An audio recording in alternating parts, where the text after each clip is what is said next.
Toddobaadka Xorriyadda dadka oo dhan waa wadaniyiin.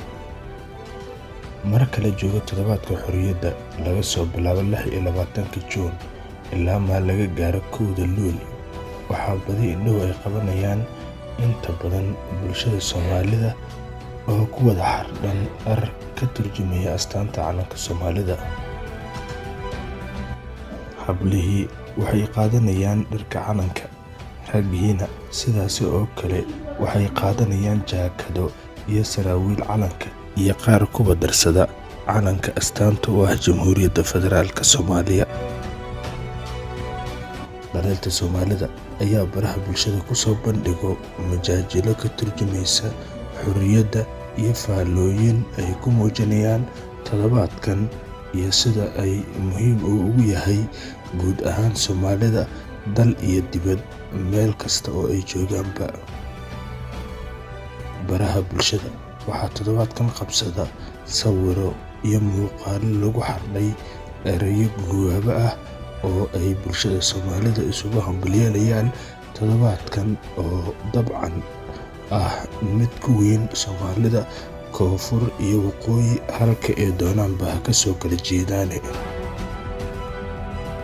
Qaybo badan oo ka mid ah magaalada Muqdisho iyo guud ahaan Soomaaliya waxaad ku arki dhalinyaro fara badan iyo guud ahaan qaybaha bulshada oo ku labisan dharka calanka, kuwaasi oo qiiraysan oo u dabaaldegaya amaba weyneynaya Toddobaadka Xorriyadda. Waa 26 Juun markii gobollada waqooyi ay xornimada qaateen iyo 1 Luulyo oo ku astaysan xorriyaddii gobollada koonfureed iyo israacii labada gobol. Haddaba su'aasha isweydiinta mudan ayaa ah, maxaa dadka Soomaaliyeed ka dhigay toddobaadkan oo qura wadaniyiin?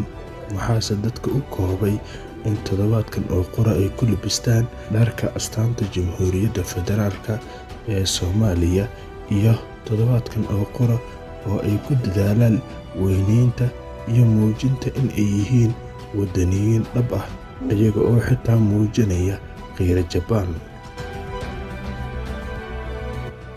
Haddaba daawade, maxay kula tahay adigu?